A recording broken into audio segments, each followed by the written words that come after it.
इसलिए मैं ये कह सकता हूं, खड़गे साहब, राहुल गांधी जी और तमाम जो साथी बैठे हमारे, इन सब की राय लेकर के हम लोगों ने तय किया है इस चुनाव में अगले मुख्यमंत्री चेहरे के रूप में तेजस्वी यादव जी को हम लोग सपोर्ट करते हैं, जो एक नौजवान है, लंबा फ्यूचर है इनके साथ में। और मेरा अनुभव से मैं कह सकता हूं, जिसका लंबा फ्यूचर होता है पब्लिक उनको साथ देती है। ये नौजवान है, कमिटमेंट रखते हैं। पिछली बार भी जो स्लोगन दिए थे, नौकरी के दो या कोई दो, या जो वादे किए थे उसमें खरे उतरे। ये ऐसा व्यक्तित्व आपके सामने नौजवान के रूप में आया है। सोच समझ के सबने फैसला किया है।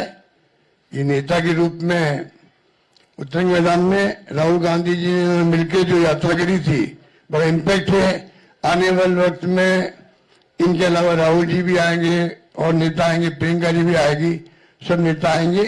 और हम सब जो बैठे स्टेज पर, सब मिलकर संकल्प किए हुए हैं कि जो हालात देश के हैं, देश हित के अंदर और देश चाहता है उसके अनुसार हम चाहेंगे कि बिहार में ये जो लंबे समय तक नीतीश कुमार जी रहे हैं सत्ता में, अब कुछ कर नहीं पा रहे। अब तुम पूछना चाहते हैं अमित शाह जी से, इनकी पार्टी के अध्यक्ष जी से, क्या बताइए हमारा नेता तो हो गया तेजस्वी यादव, आपका नेता कौन है बता दीजिए। इससे काम नहीं चलेगा कि नीतीश कुमार के नेतृत्व में चुनाव लड़ा जाएगा। अगला मुख्यमंत्री का उम्मीदवार आपका कौन है ये उनको बताना पड़ेगा। ये हमारी मांग है। और मांग क्यों है? इसलिए है, आपने देखा महाराष्ट्र के अंदर जो शिंदे थे वो मुख्यमंत्री तत्कालीन, इन नेताओं ने कहा शिंदे के लीडरशिप में चुनाव लड़ा जाएगा। मैसेज दिया गया ये मुख्यमंत्री बनेंगे और बाद में मुख्यमंत्री बना दिया और किसी को। यही बात लागू या हो रही है।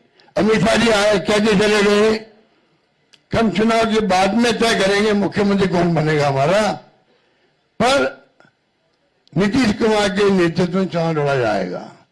तो महाराष्ट्र का एग्जाम्पल सबके सामने। इसलिए मैं इतना कहना चाहूंगा कि चुनाव में हम लोगों ने सोच समझ के तेजस्वी जी को घोषित किया नेता।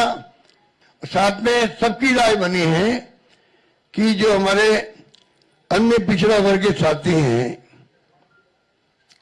मुकेश सहनी जी, जिनको आप सब जानते हैं, मुकेश सहनी जी, जो एक संघर्ष करते हुए यहां तक पहुंचे हैं, अपनी पार्टी बनाई है, अपनी अकल होशियारी से, अपनी मेहनत से बनाई,